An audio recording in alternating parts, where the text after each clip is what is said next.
Sweet. So I'm assuming no, everyone knows what NgRx is since no one spoke up. So it's a collection of libraries for building reactive applications in Angular. NgRx Store is a state management solution of NgRx. So there's a little bit of confusion there. Sometimes NgRx isn't the state management solution itself. It's just a collection of things for building that. But today we're going to be talking about NgRx Data in specific, which uses store and effects in the background, but you don't have to directly interact with them to use it, which is really nice. Because as you can see, a quote I pulled from the NgRx Data guide docs is that it's a gentle introduction to NgRx because it can be a little overwhelming sometimes, to say the least. So yeah, this is just an image I pulled from NgRx's website. If most of you know what it is, I don't think I need to go through it. But today, what essentially we're going to be doing is simplifying this directional graph a lot by using data. So that's what it is if you're using store, effects, and then other things to do with NgRx. But with data, we simplify it right down to this. We have the component. It interacts with an entity data service, which you define based on the entity metadata. And then that just interacts with the API. All of the selectors and reducers and effects, all of that stuff is just done in the background by NgRx Data, the library. So with NgRx Store and effects, say we had we're going to show a Trello-esque kind of board after this, an actual implementation of this. So say you have a story, has some properties, you have your state, the initial state, and then you start defining your actions. For every CRUD, so create, read, update, get all, get by ID, et cetera, you're going to have 3 actions: the initial action, the success, and the failure. And then you're going to have a reducer that needs to reduce based off of every single one of those actions. So the code sample you see here is just for the get by ID. So you essentially need to duplicate all of this code for add, delete, update, get with query, et cetera. And then you have your effects on top of that. This doesn't even have effects on it so that you can actually interact with the API, right? So that is a lot, like a lot. So with NgRx Data, this is all you need to do. So you still have your interface story, and then you have your entity metadata. And what's shown here is the minimum required. You can customize it with a selector function so that you can essentially have a custom primary key. You can have a filter function. You can override the plural name in case NgRx Data's pluralizer doesn't quite, because some words you don't just add an S kind of thing, right? So there's a bit of customization, but this is the minimum that's required to get NgRx Data to work. And then you just define your story data service. So that's that entity data service that I mentioned before. So now whenever you inject story data service into a component or a service, you can just call .add, .delete, .update. And then NgRx Data does the effect call for you, all 3 actions, the reducer, and it also has built-in selectors. So I think some of the basic selectors that the NgRx Data creates for you off of this data service is, select all of the entities, select the entity map where the key is the primary key, select filtered entities in case you have a filter function defined for it, stuff like that. And then you can pipe off of those and reduce those more if you want. But at its core, it gives you essentially everything you need out of the box to interact with the store. And then it just it expects you to send data to the server in a very certain way. So like if we're doing story, then it's get/story ID, post/story. It's all standardized across all of your entities. And then again, if there's a pluralizer, it's based on the plural name that you defined, et cetera, et cetera. But then you have the same structure for every entity. Every entity just has a service. It's all handled for you, and you reduce those as what could end up being hundreds of lines of configuration files or configuration lines, right? For defining all of this stuff for every entity in your application, for every, essentially verb, right? So you can see how that would reduce a lot of your stuff, right? So let's go to a demo quickly, and then we'll come back to this.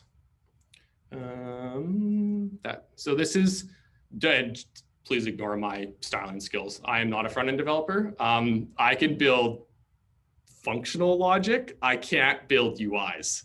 So I pretty much just took Angular material and popped some elements on here that uses drag and drop. So these are drag and droppable. And then, just add new ones. So these are making HTTP calls. They're not using WebSockets quite yet. This is just essentially the initial implementation that I just showed you of that data service. That screenshot that I took is actually just taken directly from the code base. So we added some stuff. If we refresh, it's still there, right? Okay, so let's go back to so that's non-real-time NgRx data at its core. So adding in real-time functionality. I have 3 libraries here that I made. I decided to separate them out into separate libraries so that you can use the client one without needing your backend to be Nest. And then you have the types available to you, TypeScript types, regardless of what backend you're using, assuming the backend's written in TypeScript, of course. So client, Angular NgRx, core, the types so that you can have type safety between the events you're emitting on the client and the events being listened to on your gateway, which is what Nest calls them, on the backend. So how easy is this code change? On the left is what we currently have. That's the REST implementation using this first library, WebSocket client. On the right is all you need to do to implement WebSockets, assuming your backend, which we'll get to in a second, supports WebSockets, and the gateways are built for that. But all you need to do is include this additional injection in the constructor and extend a different class.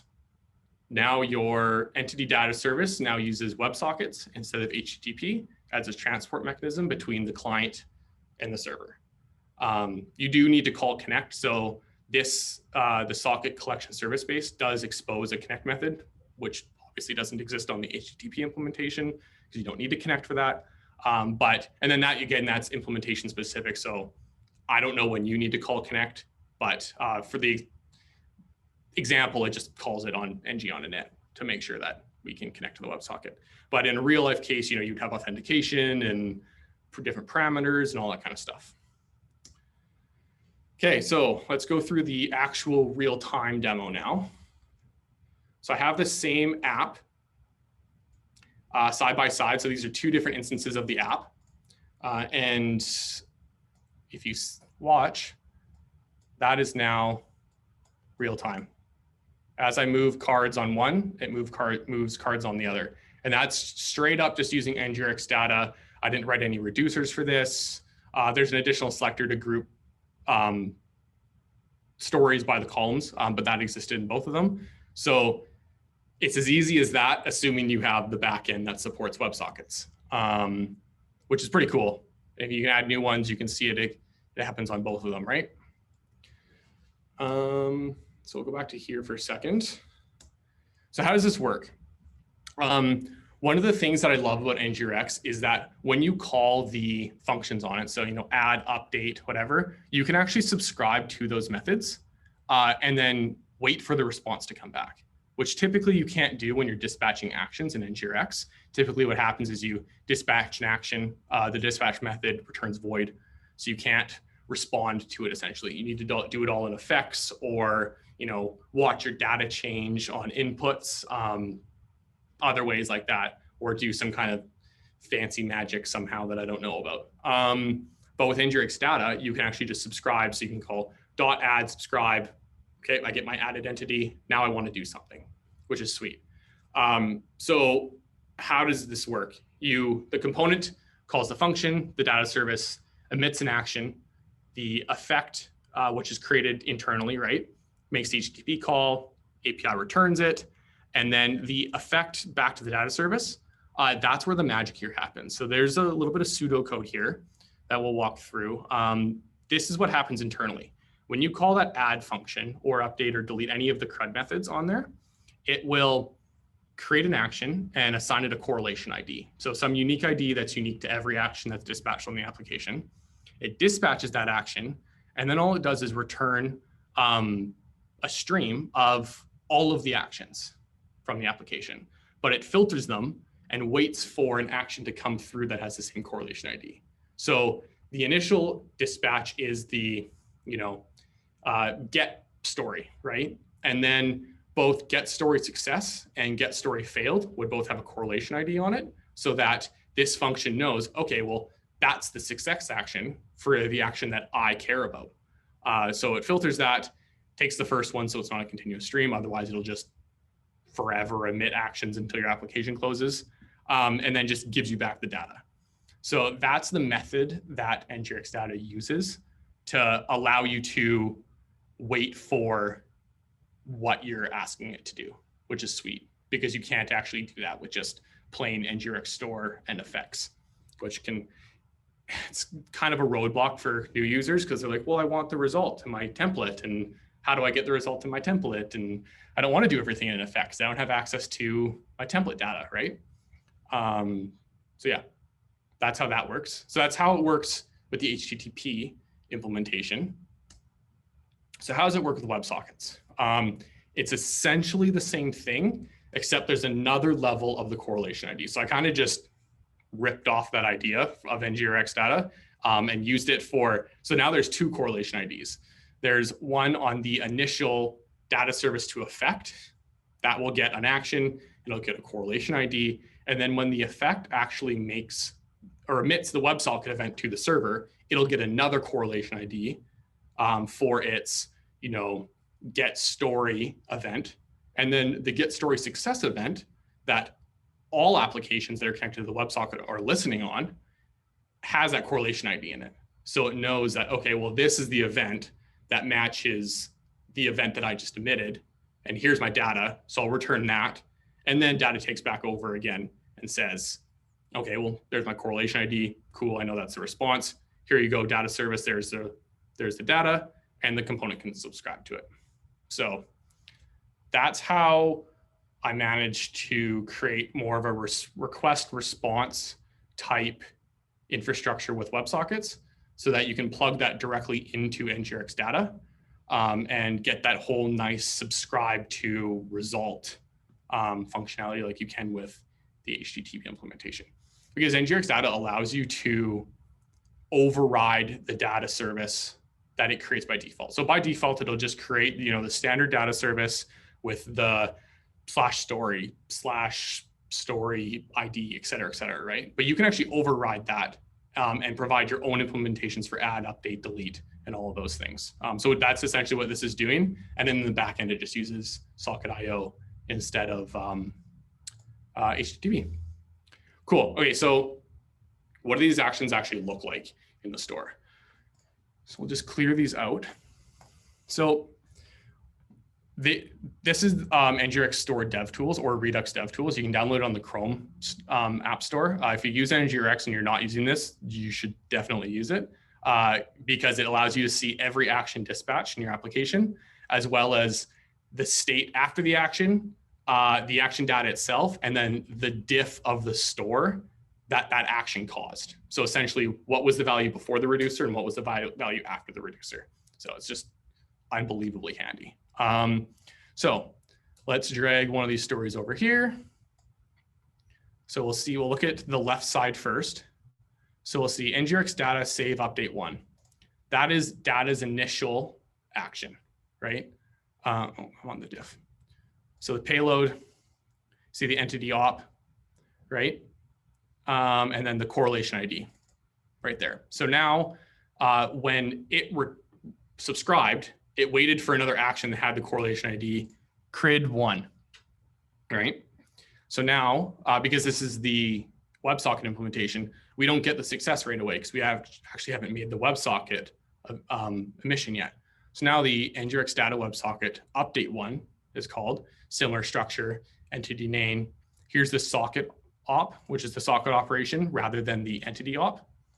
And then there's another correlation ID, right? It's a new one because this is a separate correlation ID than the other one. If we use the same one, the stream might get upset, essentially, because you would match things that weren't correct. So now that made the WebSocket event to the Nest server. The Nest server did its thing, which in this case would have been updating one of the records. Again, so that's implementation specific, but I do provide the types for what is it receiving and what does it expect to get back? Because these socket ops, the correlation ID, the data, that all needs to be consistent. So then we get the NgRx Data WebSocket save update one success. So this is the event that the server emitted to this socket, but as well as to every other socket that is connected to it, so that every client gets that success. Even though they didn't emit it originally, it doesn't matter. They just know, okay, well, there was a successful change or whatever called or made, right? Well, I need that. So I'm going to take that and I'm going to update my store with the data. And then we get the actual NgRx Data success. Yeah, so then you can see this is now CRID 9 again, right? Because that was the same correlation ID for the initial data action. And that's how that matches up. So it goes data and then the WebSocket, data. And then that would have been caused the subscribe to fire and our component would have gotten the data back. So what does it look like on the other side? So on the other client that didn't actually emit the original event, it still wanted the data, right? So its WebSocket would have received an event of save update one success. It would have been, it doesn't need a correlation ID because it has nothing to correlate it to. So that is left out. And then the library says, okay, well, I know that this action is for the story entity. Well, I know what action to dispatch for that. So I'll dispatch an NgRx Data save update one success, which then NgRx store takes over. It knows how to reduce it, knows how to update the store with it, with the primary key and all that kind of stuff, right? So once this one emits, it'll parse out what NgRx store is actually expecting and then emit that to the store so that the store is updated with the data it just received from the WebSocket. That's it, actually. That was the NgRx Data WebSocket implementation. I think that was pretty simple to follow, but please correct me if I'm wrong. And if you have any questions, I'd love to answer them, or comments. Concerns I'm not too much into, but questions and comments for sure. That was super awesome. Thank you so much. First, I just want to say that I love that we not only got to see NgRx Data and WebSockets and Nestjs, but also we got to see the DevTools in action, which I've been meaning to download and keep forgetting, and now I actually have an incentive to because I know how it works. If you use NgRx, like, it is an absolute must, like 100% must. Yeah, I've always felt like it would probably be good, but I'm probably not missing anything, and I'm definitely missing a lot. So I installed it while you were talking. Great, perfect. Glad I could help. Thank you. So yeah, anyone have any questions for Jay? There's definitely a lot of information there. Really awesome topic, really well described, but definitely room for questions. Yeah, if anybody wants, I can go through what the actual server, the Nest side code looks like quickly, just so we can see what the types are doing there and how we keep it type safe. Yeah, that'd be awesome. We definitely have time. Eric, that. do you have a question? Oh, you want that? Okay. I was raising my hand because I want that. Okay, cool. Let's close all these things and then find the gateway. So at its core, we have our Nestjs gateway, which is defined by the decorator, right? And it's going to implement, this is the Nest interface, but this socket entity gateway base, that's what the package provides to you. So you know what types are being accepted, what types need to be returned, et cetera. And you give it the story generic or whatever your entity is called, so that it can build out the different socket operations that it needs to. So some of this is going to be implementation specific. That's just, yeah, it is what it is. I'm just using Mongo, so I have a basic document here that I can use to add, update, delete, et cetera, et cetera. So it's all persistent.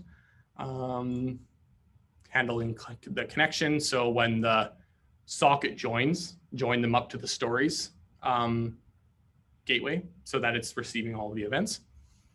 So we'll look at query all first. So this subscribe message is just, it's a nest decorator that says, here, execute this function when this event is received, right?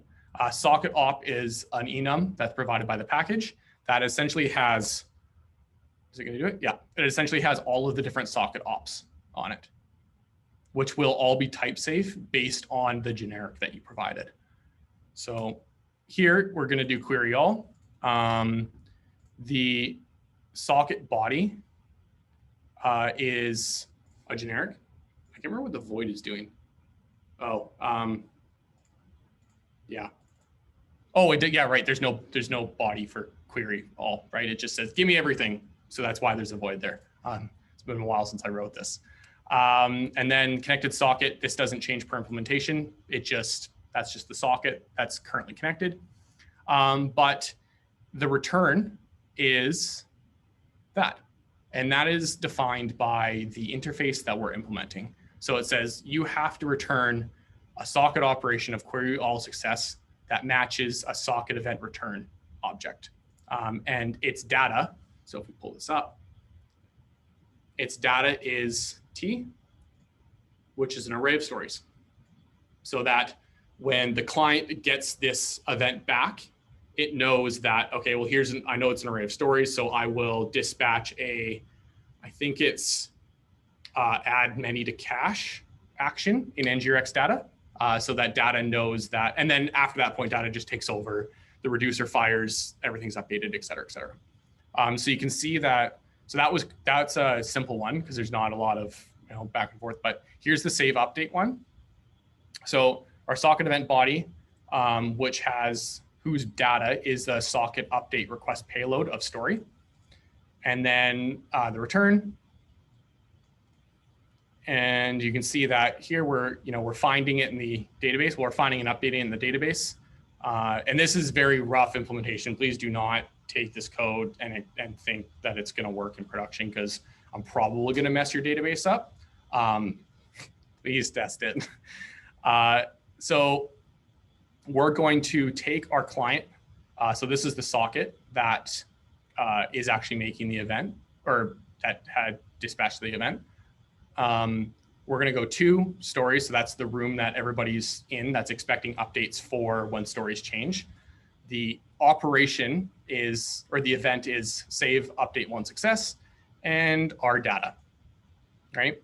So when you do in socket.io, at least, I don't know about WebSocket or other socket libraries, but when you go the socket.to room, it'll dispatch to everybody but the socket that you .to'd from. So you still need to return it from the function because returning it will emit that event back to the calling WebSocket. Again, implementation specific. It can be different. You can build it any way you want as long as the calling socket gets this event with this body, it'll be fine. So all the other ones, they're very similar. They all have their own bodies, their own returns, and then yeah. So we have add query by key, query many, save add many, upsert one, delete one. So you can see all the basic CRUD and getting is all implemented with WebSockets here. And if you want to see this code, I have a link. I'll give the organizers a copy of this after the fact so anybody can have it if they want. But there's a GitHub repo for it and all the codes up there on master. And then the packages themselves are on NPM, the client, core, and server. That's awesome. Thank you. No problem. Does anyone have any questions about that or the other parts? You can either unmute and speak up, or you can also just type it in the chat. Julie's also shared. It's going to derail. Yeah. Things. I don't want to ask it yet. Go for it. You sure? Okay. Yeah, let's live on the edge. Hey, Bell, are you related to Ward Bell? I am not related to Word Bell. I kind of wish I was related to Word Bell, but I'm not. Don't we all? It's fantastic. That'd be pretty awesome because didn't Ward Bell help write the NgRx Data? Yep. library Yeah, originally? John Papa, because it was John Papa's project originally, I think. Yeah, John Papa and Ward Bell. Yeah. They're No, all, I'm just tacking my name on as a contributor now. it's perfect. Yeah. Are there any situations where where like NgRx Data wouldn't work for someone and they have to use just like good old Yeah. vanilla NgRx? Yeah. So on the NgRx website itself, let's just pull it up here so I don't give you guys bad information. So there's a limitation section here, and it says that this doesn't work for everything. So there's going to be cases where you don't want to use NgRx Data. A perfect example is authentication. Never use NgRx Data for authentication. It just doesn't make sense. But it's mostly meant for, CRUD type things. So managing all of your different entities, of which you have many and are making operations on. That's typically where it's really strong. So like in our production application, I think we have 15 or 20 different entities that we manage with NgRx Data. And then we have specialized stores for, other WebSockets. I built another library that allows you to connect WebSockets directly into an NgRx store, so you can define what events emit what actions and stuff. We have specialized stores that use that. And then our authentications in a specialized store. And we started to use component store as well, which is just like a even less boilerplate store implementation for components themselves. But it's definitely not a thing for everything. Don't use it for everything. It's probably a bad idea. It's how you create technical debt for yourself. It's my favorite thing to do.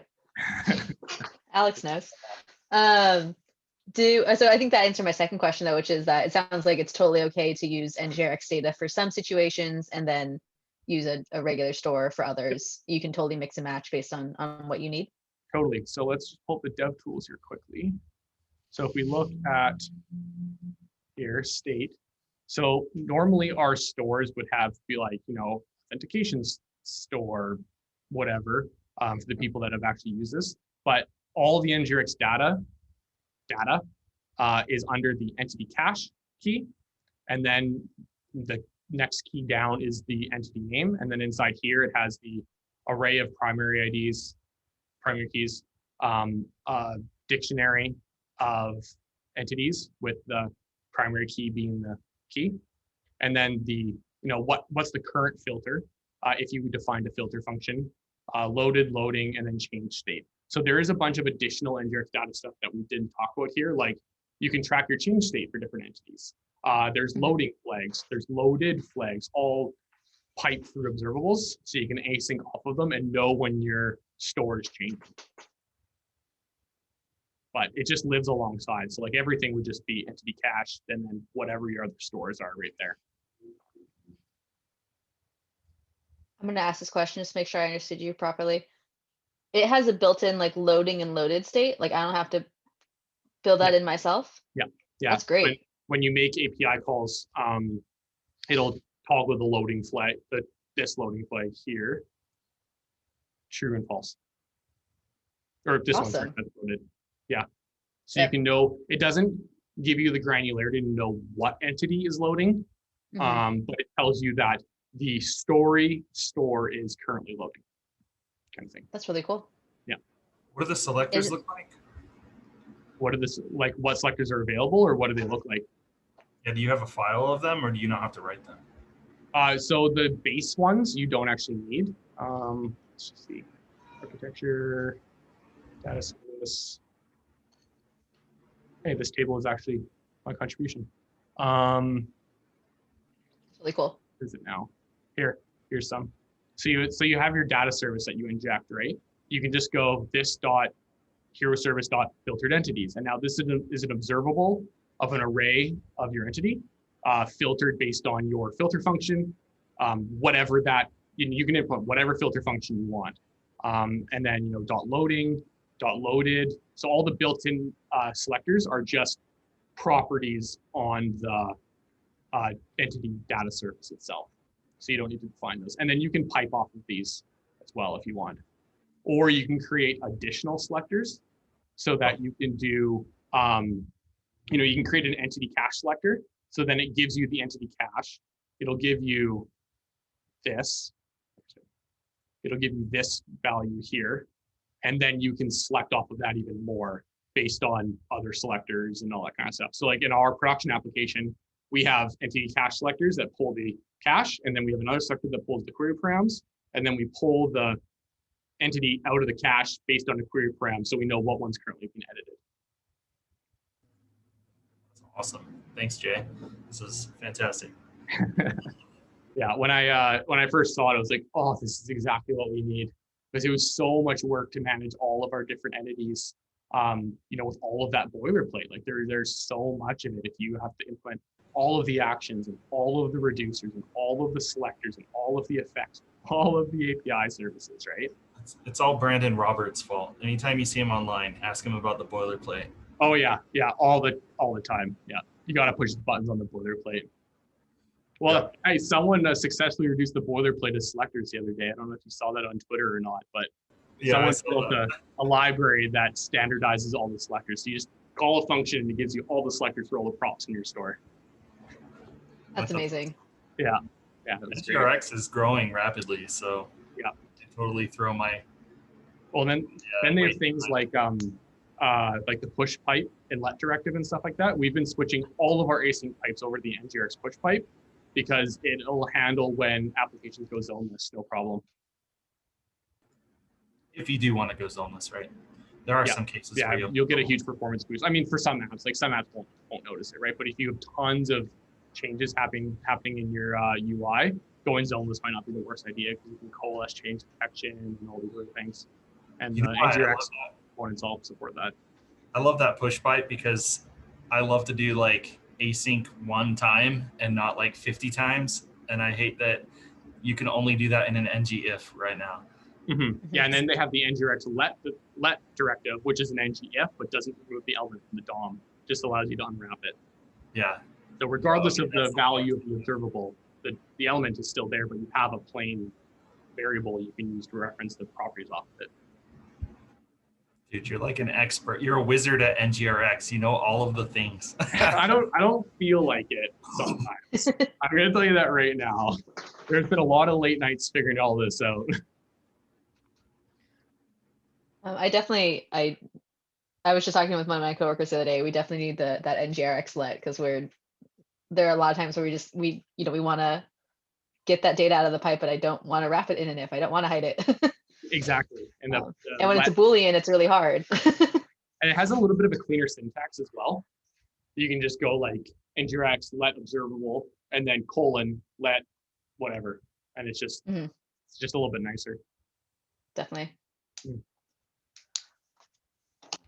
Well, awesome. Well, I feel like Eric and I could probably just keep asking Jay questions all day, but does anyone else have any questions for Jay? Quiet crowd. Awesome. Quiet tonight. Cher says NgRx just makes you jaw drop. Yeah, it does. It definitely does. There's a lot to learn there. Fire-burning passion too, for whatever reason.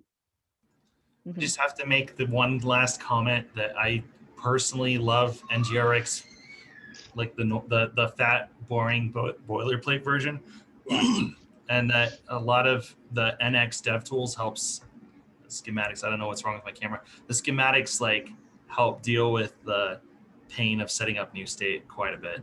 The NgRx schematic from NX is better than the ones that are built into the NgRx schematics, in my opinion. Crazy. Yeah. That's good to know. So if you do need the big one, yeah, also consider using NX.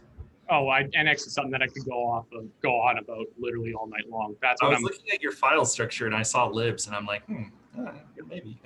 yeah, no, I'm a huge proponent for NX. I actually wrote the original Nest library schematic for NX. Oh, that's so cool. That's I didn't have one. I was like, this needs to be a thing. I'm sick of generating node libraries. So I just went and wrote it. That's awesome. fantastic. Yes, but if it doesn't work, that was a while ago, so it's their fault, not my fault. Yeah. Anyway, cool. Cool. All right. Well, if anyone else has thinks of other questions, you can feel free to drop in the chat. I think Jay, you're hanging out. Yeah, I'll be around. Okay, I'll cool. actually That listen. was an assumption. Yeah. All right, awesome. But yeah, then I think we can we'll hand it over to Michael. So again, thank you so much, Jay. That was really cool. A lot of information there. All right, but yeah, Michael Madsen. So super excited about this talk too. So Michael's gonna be talking about reactive responsive design, and I actually think it's